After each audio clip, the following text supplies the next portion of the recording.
जय हिंद मेरे प्यारे साथियों, स्वागत है आप सभी का प्यारे से चैनल पे।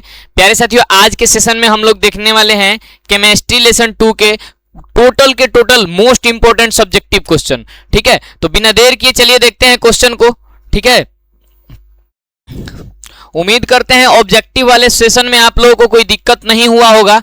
तो अब देखिए, हम देखते हैं सब्जेक्टिव वाला सेशन, और इस सेशन में जितने भी क्वेश्चन है ना, सारे आपके बिहार बोर्ड में आए हुए क्वेश्चन हैं, और सभी के सभी क्वेश्चन क्या हैं, अपने आप में इंपॉर्टेंट हैं। तो चलिए देखते हैं हम लोग। फर्स्ट क्वेश्चन हम लोग का है कि ब्लीचिंग पाउडर से क्लोरीन को विस्थापित करने वाली दो अभिक्रियाओं का समीकरण देते हुए उल्लेख करें। कह रहा है ना कि ब्लीचिंग पाउडर एगो होता है जो कि एक लवण है और जिसका रासायनिक सूत्र होता है CaOCl2। अब इससे ना क्लोरीन को क्या करना है, विस्थापित कर देना है, यानी कि क्लोरीन को हटा करके कोनो दोसर तत्व रख देना है। और रखना है तो ओकर दू गो रिएक्शन दिखाना है, और रिएक्शनवा दिखैला के बाद नु कारणों बताए के बा कि आखिर काहे हटल है। हाँ, काहे हटल है। तो चले के देखे के, कोनो देरी नहीं करे के, ध्यान से देखे के बा। देखो, हमनी के पहिलका रिएक्शन बा CaO आ Cl आ प्लस में Cl। हमनी के सूत्र में कगो Cl बा, दूगो बा, तो दूगो Cl के हमनी के Cl प्लस Cl लिख सकत नहीं जा। एगो Cl है जा, एगो Cl है जा भी लिख सकत नहीं जा, आ दोनों के साथे भी लिख सकत नहीं जा, कोनो दिक्कत नहीं खे। ठीक बा। ओकरा बाद ओकरा के केकरा से, जल से अभिक्रिया करा देनी जा, H2O से। केकरा से, H2O से अभिक्रिया करा देनी जा। जैसे ही H2O से अभिक्रिया भइल तो बनी CaOH के होल ट्वाइज प्लस में Cl2। यही जा हमनी के क्लोरीन का हो गल, गैस के रूप में विस्थापित हो गल। ठीक बा। ब्लीचिंग पाउडर ब्लीचिंग पाउडर से जो क्लोरीन है ना, निकल करके हवा में क्या हो जा रहा है, विस्थापित हो जा रहा है, विमुक्त हो जा रहा है। गैसीय अवस्था में निकल रहा है और हवा में क्या हो जा रहा है, विमुक्त हो जा रहा है। दूसर का देखा जाए, हम लोग कह रहा है CaOCl2। ठीक है, CaOCl2 प्लस HCl। जब ब्लीचिंग पाउडर को हाइड्रोक्लोरिक अम्ल के साथ अभिक्रिया कराया जाता है तो बनता है CaCl2 प्लस H2O प्लस में Cl2। अब ब्लीचिंग पाउडर जो है ना, ब्लीचिंग पाउडर पर तनु हाइड्रोक्लोरिक अम्ल की अभिक्रिया के परिणाम स्वरूप क्लोरीन गैस निकलती है। आ कतहु नु अगर ब्लीचिंग पाउडर से एकरे एगो औरी नाम है विरंजक चूर्ण से जब वो क्लोरीन हाइड्रोक्लोरिक अम्ल अभिक्रिया करी तो क्लोरीन गैस बहरी निकलेला। ठीक बा, क्लोरीन गैस बहरी निकलेला, जिसन के रिएक्शन में हमनी के लौकता। ठीक बा। अब बात के जाए क्वेश्चन के, तो 2022 के दूसरका शिफ्ट में, 2024 के पहिलका शिफ्ट में, ये दोनों बार में दो बार आइल क्वेश्चन है। ठीक बा। चले के आगे। सोडियम कार्बोनेट का जलीय विलयन क्षारकीय होता है। सोडियम Na2CO3 के बारे में बात कइल जाता। आ कहता नु कि एकर जलीय विलयन के प्रकृति कैसन होला, क्षारकीय होला। काहे होला, आवा देखे के। ठीक नो, सोडियम कार्बोनेट का जलीय विलयन क्षारीय होता है। इसका कारण यह है कि जब सोडियम कार्बोनेट पानी में घुलता है तो यह हाइड्रोलिसिस से गुजरता है, हाइड्रोलिसिस प्रोसेस से गुजरता है, जिसमें hydro oxide ion OH minus, hydro oxide ion के मतलब का OH माइनस उत्पन्न होता है, जो विलयन के क्षारकीय होने का क्या करता है, प्रमाण देता है। जो विलयन के क्षारकीय होने का प्रमाण देता है। और यह भी क्वेश्चन 2022 के दूसरका शिफ्ट में और 2024 के दूसरका शिफ्ट में आया हुआ क्वेश्चन है। ठीक है, चलिए आगे देखते हैं अगला क्वेश्चन। धोबिया सोडा और बेकिंग सोडा में अंतर स्पष्ट करें। ई कहतनु मुख्य रूप से कि खाए वाला सोडा आ कपड़ा धोवे वाला सोडा। कल हम दूगो सोडा के बारे में जिक्र कैले रही बबुआ, एगो खाए वाला सोडा, एगो जोना के मीठा सोडा कहल जाला, आ एगो कपड़ा धोवे वाला सोडा जोन की कड़वा होखेला। ठीक बा, दोनों में अंतर बताए के बा। तो धोने वाला सोडा का रासायनिक सूत्र का अगर बात की जाए तो Na2CO3 इंटू 10H2O होता है, इंटू 10H2O होता है। ठीक है। अगर खाने वाला सोडा का बात किया जाए तो NaHCO3 सोडियम बाइकार्बोनेट, हेकर नाम हो जाला सोडियम कार्बोनेट आ डेक हाइड्रेट। धोबिया सोडा के नाम हो जाला सोडियम कार्बोनेट आ डेक हाइड्रेट। आ बेकिंग सोडा के नाम हो जाला सोडियम बाइकार्बोनेट। सोडियम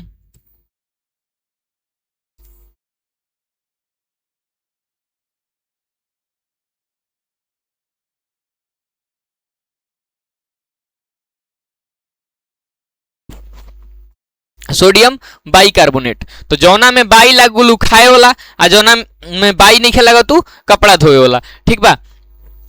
अब देख लिया जाए अंतर तो पहिल का सूत्र में पता चल गल कि एकरा में जल होला, एकरा में जल ना होला।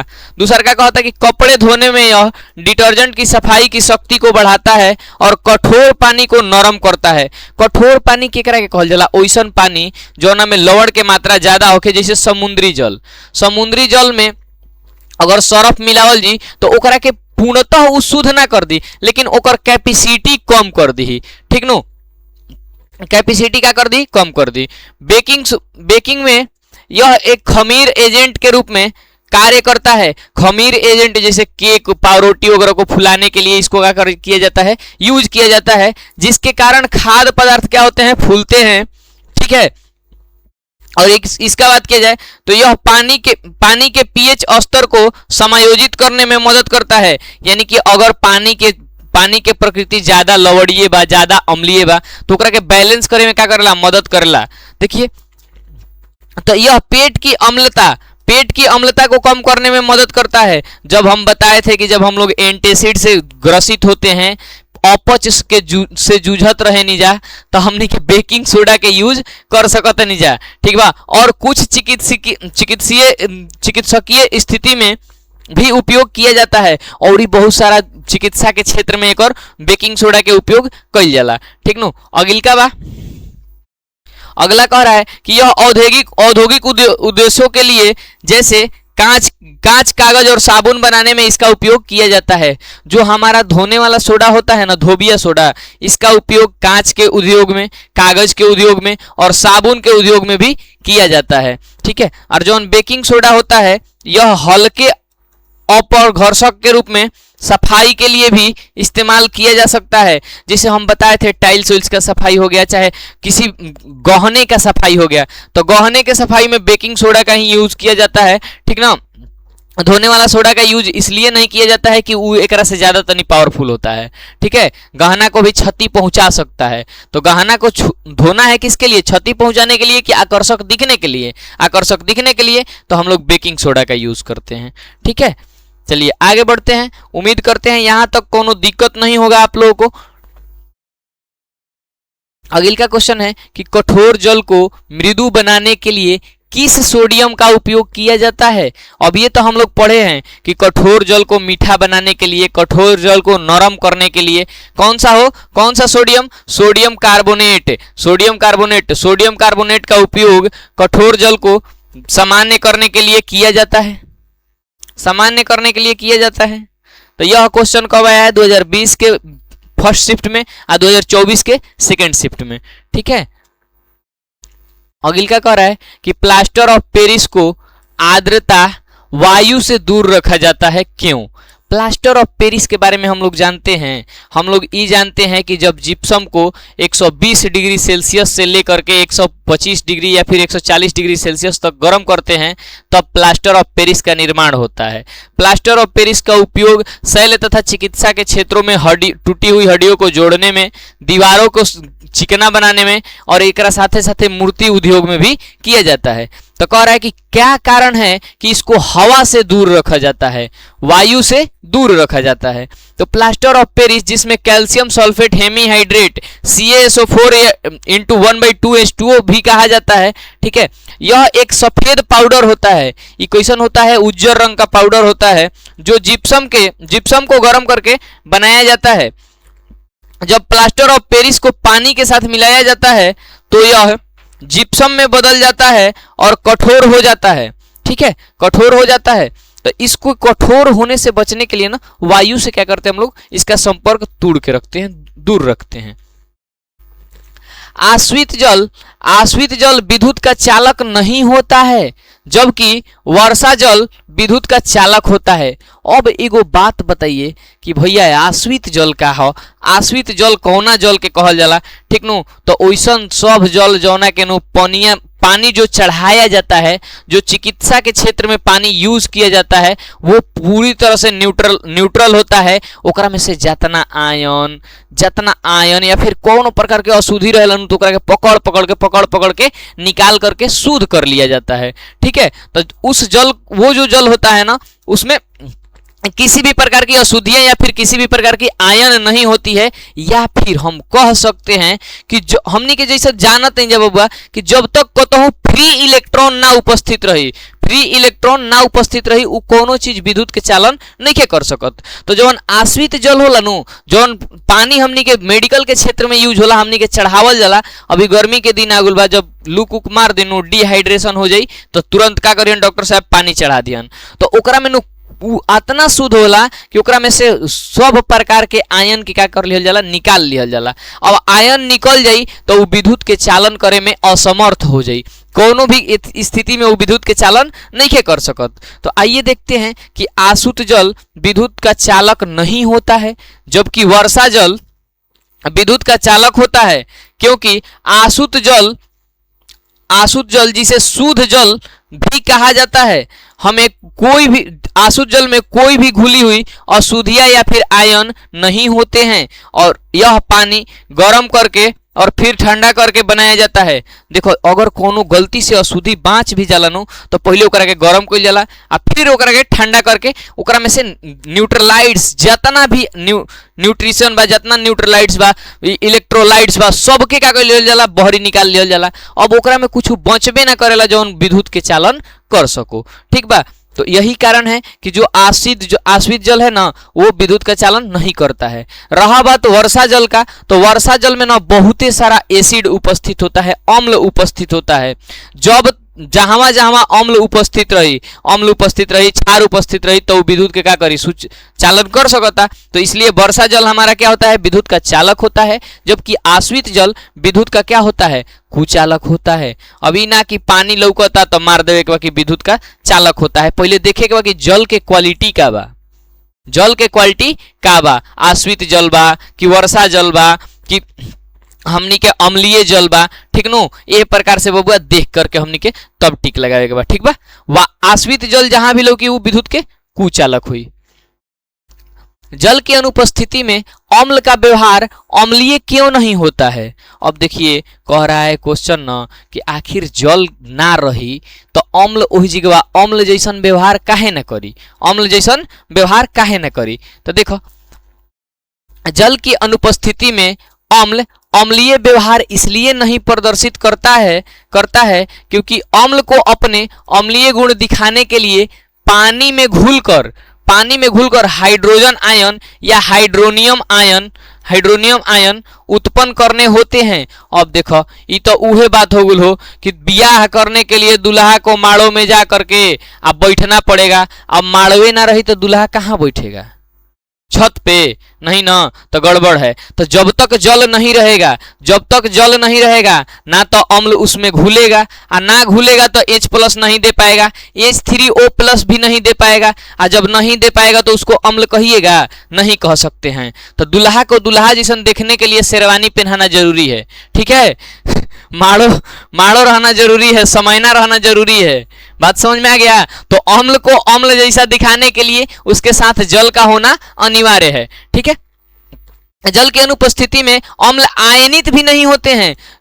अगर अम्ल को आयनित करना है तो जब तक जल नहीं रहेगा तो अम्ल आयनित भी नहीं होगा, अम्ल आयनित भी नहीं होते हैं, ठीक है। और इसीलिए हाइड्रोजन आयन या फिर हाइड्रोनियम आयन उत्पन्न नहीं करते हैं, जिससे उनका अम्लीय व्यवहार प्रदर्शित नहीं होता है। अम्लीय व्यवहार प्रदर्शित करने के लिए अम्ल के साथ जल का होना अनिवार्य है, ठीक है, अनिवार्य है।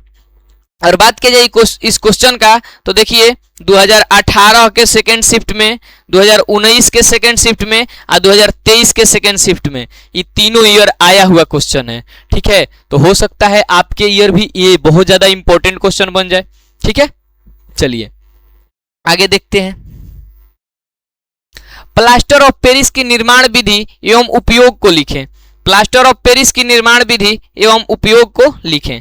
आइए देखते हैं, एक सेकंड।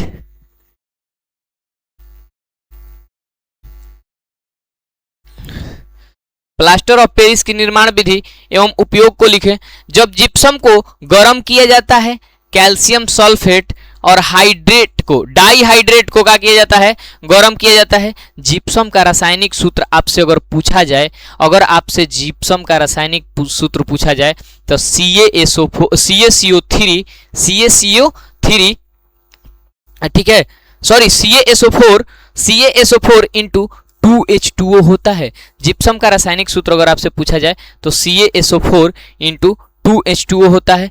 वहीं जब आपसे प्लास्टर ऑफ पेरिस का रासायनिक सूत्र पूछा जाए तो CaSO4 तक सही रहता है, उतने रहता है, लेकिन जैसे ही जल वाले पोर्शन में जाते हैं तो 1/2H2O हो जाता है, 1/2H2O हो जाता है। ठीक है, तो जब जिप्सम को 120 से 180 डिग्री सेल्सियस तक, ठीक है, 120 से 180 डिग्री सेल्सियस तक, चाहे 248 से 356 डिग्री फ़ारेनहाइट तक गर्म किया जाता है तो प्लास्टर ऑफ पेरिस की प्राप्ति होती है, प्लास्टर ऑफ पेरिस की प्राप्ति होती है। और यह प्रक्रिया निर्जलीकरण कहलाती है। अगर न सावधानी से, इतना सावधानी रखा जाता है कि एक से 1 डिग्री टेम्परेचर बढ़ेगा ना, तो जो अपना जिप्सम है, जो अपना बनने वाला प्लास्टर ऑफ पेरिस है, जिस पर्पस के लिए हम बना रहे हैं उस पर्पस में उसको यूज ही नहीं कर पाएंगे, वो सूखेगा ही नहीं। ठीक है, तो इतना सावधानी बरता जाता है। और नीचे देखिए आपका रिएक्शन है कि CaSO4 इंटू 2H2O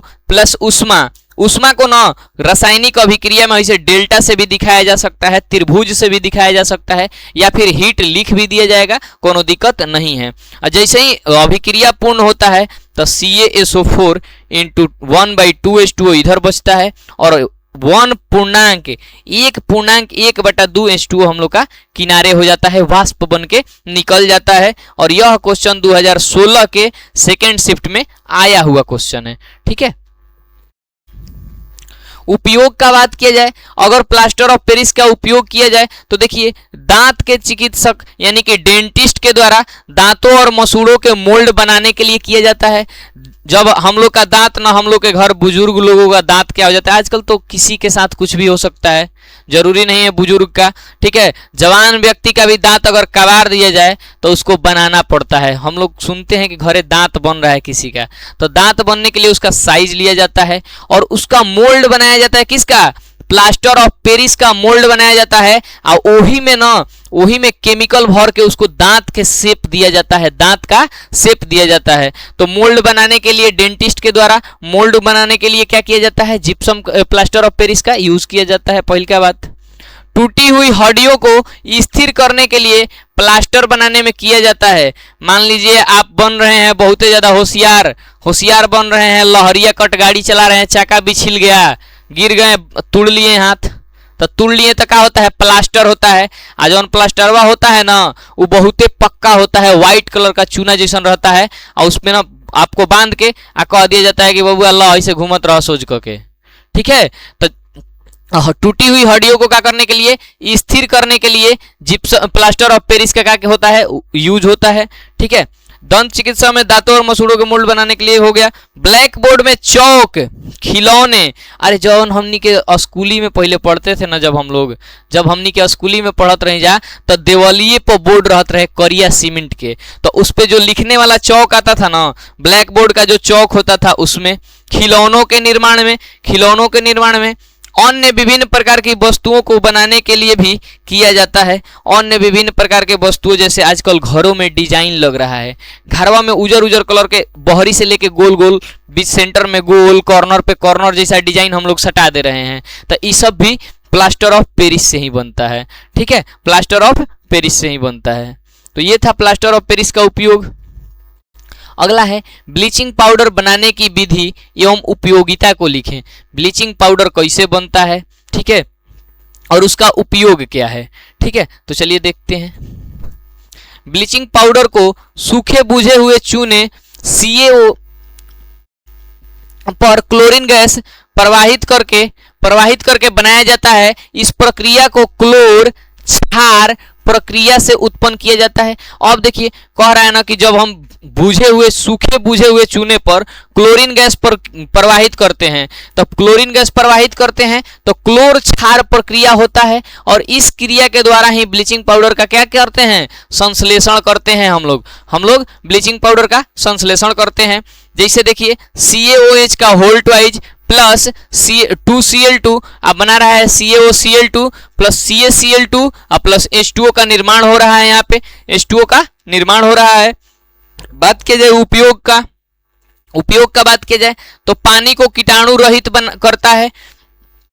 पुराने जमाने में जब हम लोग ना कुएं का पानी यूज करते हैं थे पीने के लिए, तो उस टाइम ना समय समय पे ना कुओं में ब्लीचिंग पाउडर डाला जाता था। आ जहिया ब्लीचिंग पाउडर डाला जाता था ना तो ओकरा एक दिन पहले ही कुआं से पानी निकाल के 2 दिन के लिए स्टोर कर लिया जाता था कि कल ब्लीचिंग पाउडर हम लोग कुआं में डालेंगे ताकि बाहरी किसी भी प्रकार के जीवाणु का विषाणु का हम पे प्रभाव न हो। काहे ना कि कुआं तो खुला रहता था, आ खुला रहता था तो छोटे छोटे सूक्ष्म जीव, धूल कण, पेड़ों की पत्तियां उसमें गिरते रहते थे और गिरते रहते थे तो सड़ करके जीवाणु विषाणु या फिर हानिकारक बैक्टीरिया का निर्माण उसमें हो सकता है। तो उनको मारने के लिए ना क्या करते थे हम लोग, समय समय पे कुएं में ब्लीचिंग पाउडर डालते रहते थे। ठीक है। पहल का कपड़ों और कागज को विरंजित करने में, कपड़ों और कागज के विरंजन यानी कि स्टोर करने में, जब कपड़ों को ज्यादा दिन तक रख देते हैं या फिर कागज को भी ज्यादा दिन तक रखते हैं ना तो उसमें कीटाणु लग जाता है।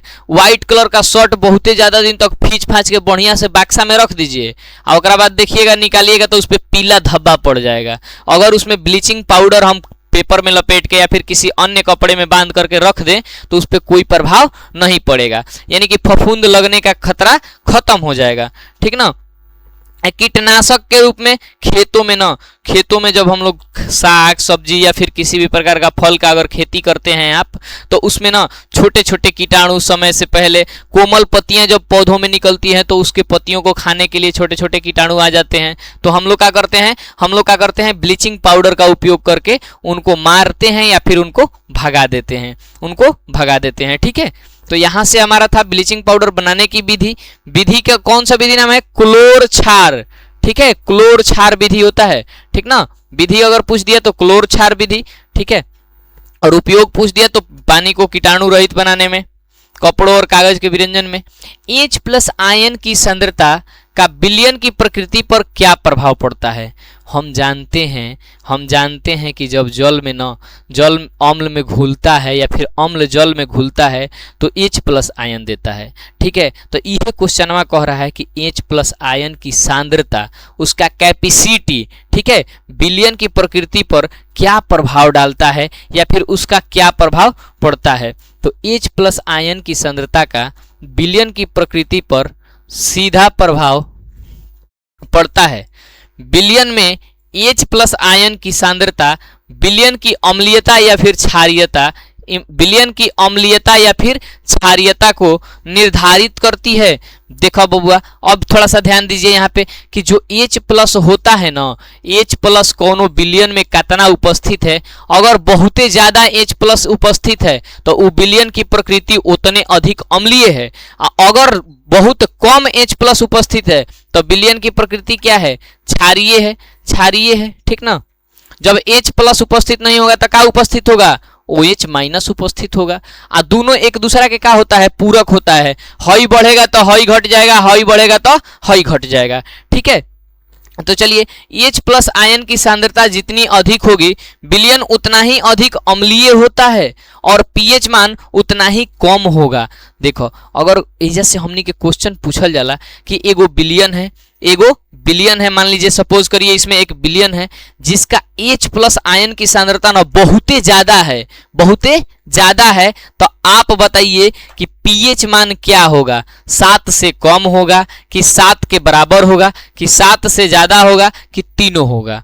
तो ऐसा क्वेश्चन अगर आपके पास मिलता है, कबहू मिलता है, और जब H+ अधिक कह रहा है तो pH मान सदैव का होगा, कम होगा। pH मान सदैव कम होगा। और जब H+ कम होगा तो pH मान का होगा, अधिक होगा। का होगा, अधिक होगा। तो यही जैसे भाई एगो क्वेश्चन पूछता है, हर बार बोर्ड पूछता है और हो सकता है आपके समय में भी पूछ दे। तो इन सभी चीजों को ना ध्यान देना है और इन सभी चीजों को लिखते रहना है कॉपी में क्या करते रहना है, लिखते रहना है। ठीक है। चलिए आगे देखते हैं। कह रहा है कि इसके विपरीत H+ आयन की सांद्रता जितनी कम होगी विलयन उतना ही अधिक क्षारीय होगा और pH मान उतना ही अधिक होगा।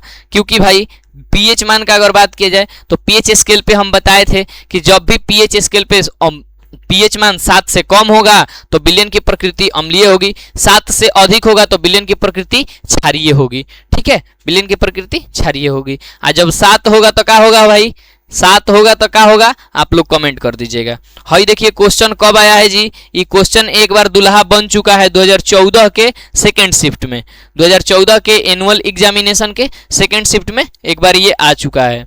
दूसरी बार कब आ रहा है, इंतजार रहेगा। अभी देखिए अभी जो क्वेश्चन आया है ना, ये 2014 के सेकेंड शिफ्ट में, 2014 के फर्स्ट शिफ्ट में, 2024 के फर्स्ट शिफ्ट में, यानी कि अभी ताजा ताजा दुल्हा बना है 2 साल पहले। ठीक है, 2 साल पहले बना है तो हो सकता है कि 1 साल बादो बन जाए, तो ध्यान देते रहना है क्वेश्चन पे। अम्ल का जलीय विलयन क्यों विद्युत का चालन करता है, अम्ल का जो जलीय विलयन होता है ना वो विद्युत का चालन करता है क्यों। अब हमनी के नु जाने के बाद कि आखिर अम्ल विद्युत का चालन क्यों करता है, तो देखिए कि कह रहा है कि अम्ल का जलीय विलयन विद्युत का चालन करता है क्योंकि अम्ल पानी में घुलकर H+ या हाइड्रोनियम आयन उत्पन्न करते हैं। यह सारा जीव के काल बा, ठीक नु, एकरे जीव के काल बा भाई। एकरे उपस्थिति के कारण जो विद्युत आवेश को क्या करते हैं भाई, विद्युत आवेश को ले जाने में या फिर प्रवाहित करने में, संचालित करने में क्या होते हैं, सक्षम होते हैं। सब झगड़ा के घर इहे बा। अगर H+ आयन ना उत्पन्न होइत, OH- आयन ना उत्पन्न होइत तो ये विद्युत के चालन ना करित। लेकिन अम्ल जैसे ही जल के संपर्क में आता है तो ओकरा साथे लड़ता है आ दिखावे खातिर कि देख हमरो में पावर बा। आ पावर दिखावे में क्या करता है, H+ बना देता है। आ H+ क्या होता है, H+ एगो आयन है, और कोई भी आयन न, आयन कौनो आयन, परमाणु के बारे में नहीं बात होता, आयन के बात होता। आयन पे हमेशा आपको प्लस आना तो माइनस आवेश दिखेगा। ठीक है, और कोई भी आयन विद्युत चालकता के लिए जिम्मेवार होता है। यह विद्युत को प्रवाहित करने के लिए, विद्युत को संचालित करने में क्या होता है, सक्षम होता है। तो जब जान जाएगा, अच्छा मान लीजिए आपके घर दहेज गाड़ी मिलल है तो मांगे वाला तो आइए जाएगा। तो वही बात है कि इसका कैपेसिटी है तो ये ले ही जाएगा। ठीक ना, तो क्या होता है, ये विद्युत का चालन कर देता है। अम्ल पानी में आयनित होते हैं, सही बात है।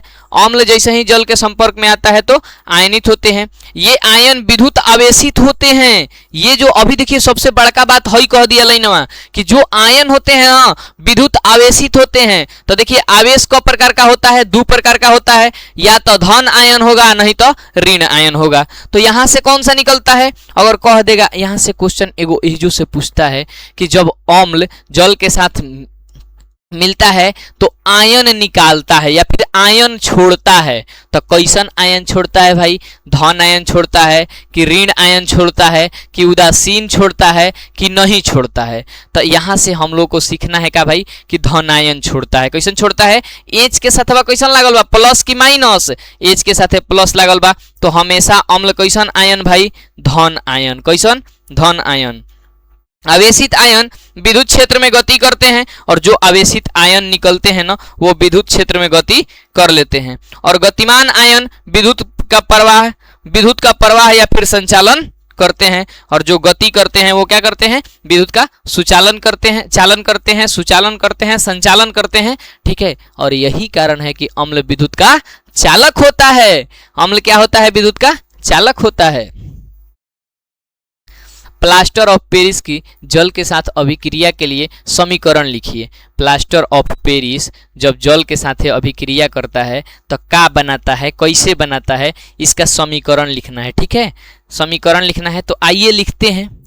जब प्लास्टर ऑफ पेरिस का बात हो गया तो plaster of Paris calcium sulphate आ हेमीहाइड्रेट यानी कि CaSO4 आ 1/2 H2O की जल के साथ अभिक्रिया का समीकरण इस प्रकार है, CaSO4 × 1/2 H2O आ प्लस में 1/2 H2O आपस में क्रिया करता है तो जिप्सम का निर्माण करता है।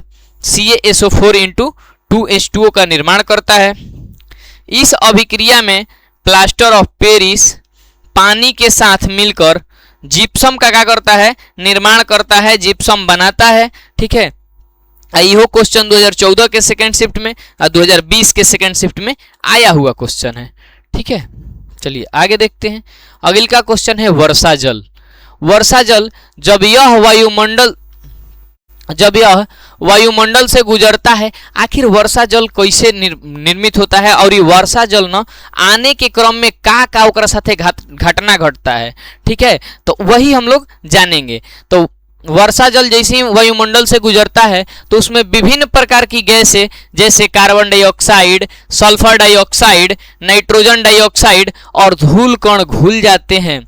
ये गैसें पानी में घुलकर अम्ल बनाती है, जैसे कार्बोनिक अम्ल, सल्फ्यूरिक अम्ल, ठीक है, नाइट्रिक अम्ल, जो आयनित हो जाते हैं और जिससे पानी में आयनों की क्या होती है, उपस्थिति होती है। इन आयनों की उपस्थिति के कारण वर्षा जल जो है ना विद्युत का सुचालक होता है, विद्युत का संचालन करता है। और यह क्वेश्चन 2019 के फर्स्ट शिफ्ट में आया हुआ क्वेश्चन है।